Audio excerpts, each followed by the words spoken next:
Hi everyone, it's Holly Marie King, and we are back with Irae, Amantes, Amentes.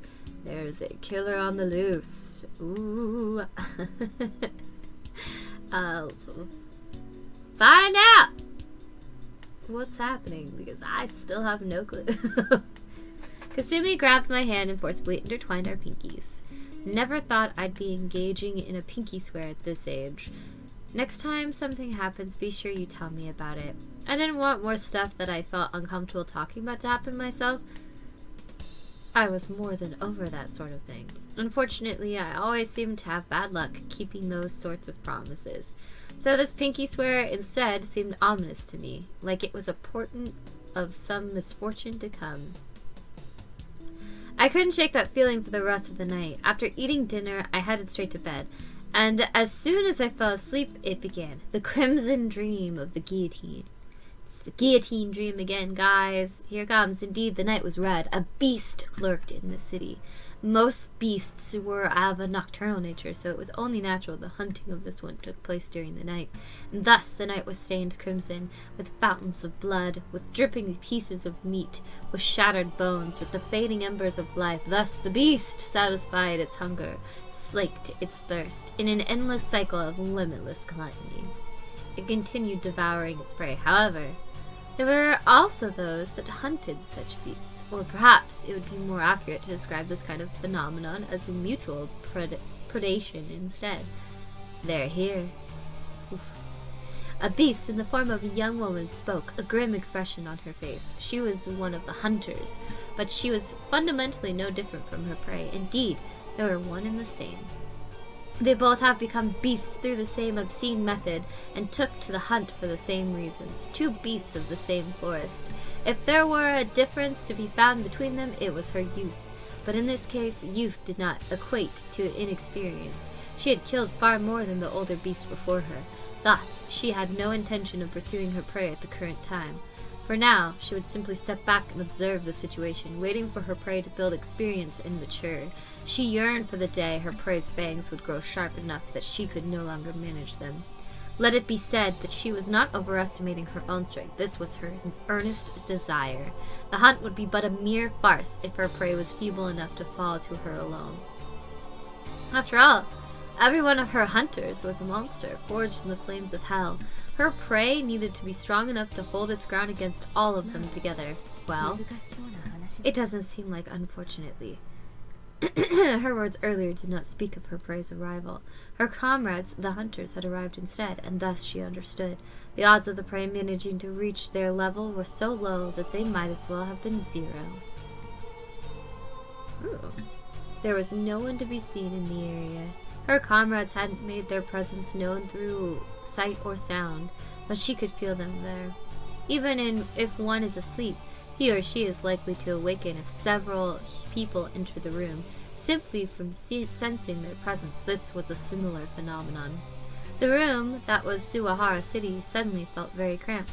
If we posited that the destiny of a normal person's existence was a 1, then the destiny of the 2 who had just arrived was more than 1,000.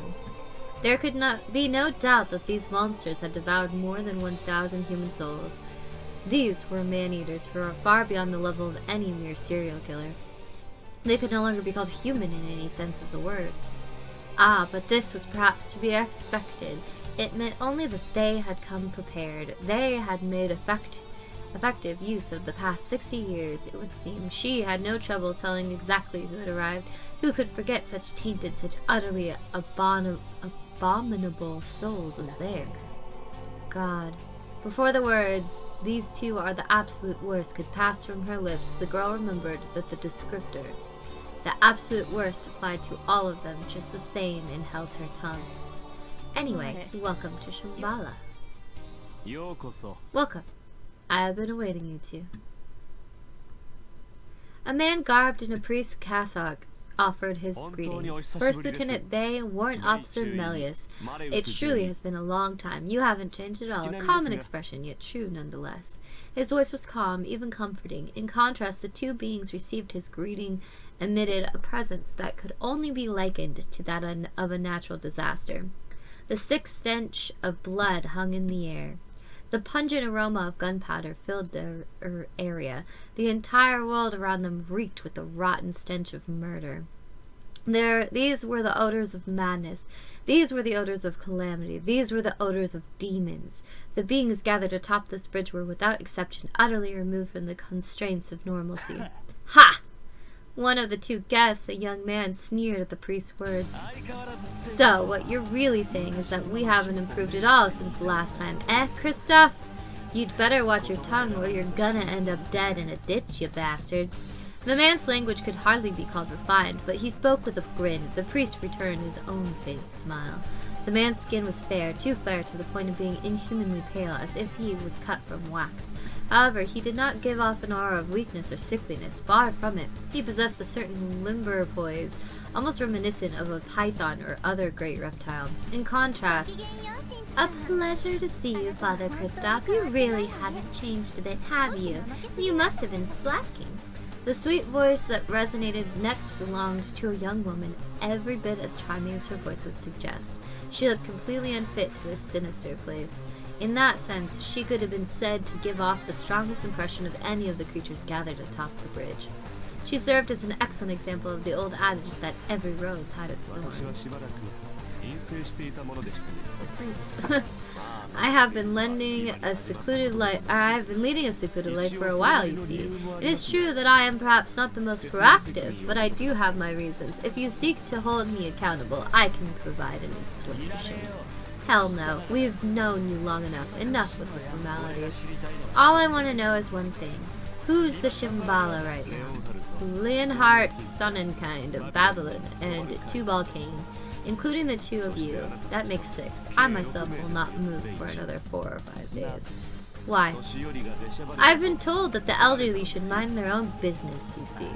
Huh? The man's pale visage twisted in confusion. The girl, on the other hand, seemed to understand what the priest had meant. Christoph, you mentioned Leonhard, didn't you? Is she the replacement for Valkyria? Yes, you two are acquainted with her already, yes? She has become quite the force to be reckoned with. Oh? That's right. The two of them broke out into broad smirks. Fascinating, most fascinating. Force to be reckoned with? Then by all means. Listen, you two. The priest, perhaps sensing the building uneasy atmosphere, continued with an authoritative tone. I am certain you are already well aware of this, but we cannot allow for any vacancies in the obsidian table. Not unless we desire a repeat of 11 years ago, that is. She may be a novice, a greenhorn, an inferior yellow monkey, yes, but her existence is a necessity. Are we clear on that? Why, yes, of course. Why wouldn't we be? Always such a worrywart, aren't you? We girls need to watch out for each other, so why don't you just leave her to me? Don't worry about her. You got no time to be looking after her yourself, right? So this just leaves Spin once he comes. He'll probably take a bit longer. I sent him to look into something. Oh? What is it? Now I'm curious. Hey, Malleus. Didn't you hear me? Don't worry about it. Let him take care of the dirty work. It'll save us the trouble. All we've got to do is take out the trash. He's still talking. Can I please? Taking out the trash? Don't you mean hunting? That bastard Mercurius was supposed to be sending in a substitute, wasn't he? Warrant Officer Malleus, I cannot say I approve of the disrespectful way in which you refer to His Excellency the Vice Commander. The priest reproached the girl's choice of words, but his tone made it clear that he was doing it out of no more than mere formality. This Mercurius was clearly rather unpopular, but at the same time it did not seem as if they were making light of him. Quite the opposite, in fact. They spoke of him with disgust, with even a hint of fear. This was a man so despised that even his comrades shunned his very existence. In any case, His Excellency, the Vice Commander should have dispatched his agent already, in accordance with the Covenant. Your first task will be tracking him down. I am sure you will have no difficulty with this.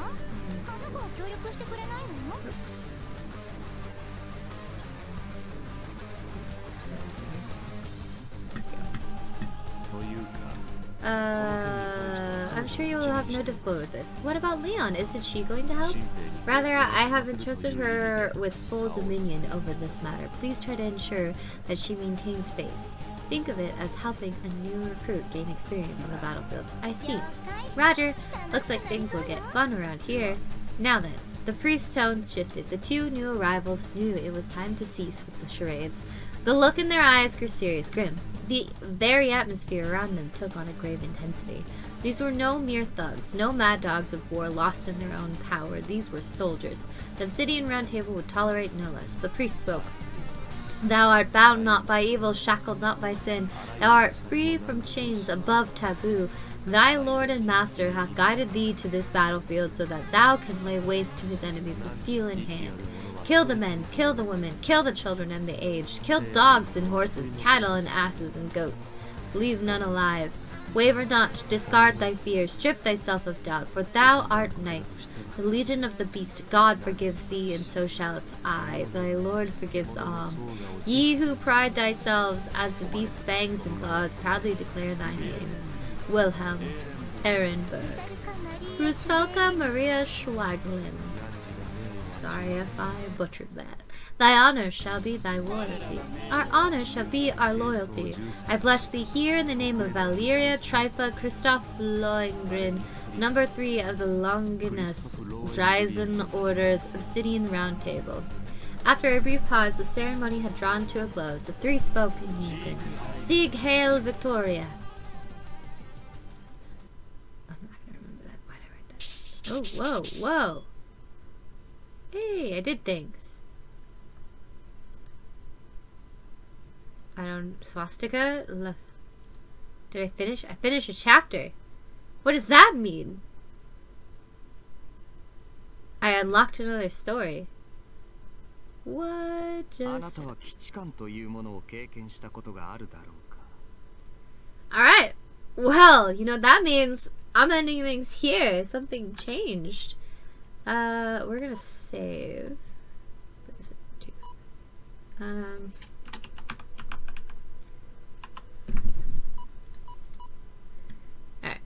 Okay. But yeah, I'm gonna end things here, because this is a good stopping point for sure. I will continue on the story. I just finished a chapter, so I don't even know what's gonna happen next. This one is so weird. I don't understand what's happening most of the time. Excuse me for being stupid. But hey, if you liked it, be sure to leave a like. If you know someone who might enjoy this, please share it. If you would like more of this content, go ahead and leave a subscription. I will finish the story someday. And it will happen. If you hated it, well, I don't even know why you're still here, but you know, thanks for staying, I guess, helps with the hours, so yeah. But you don't have to watch another one. I won't force you, so, you know. But as always, hopefully I will see you guys next time. Bye!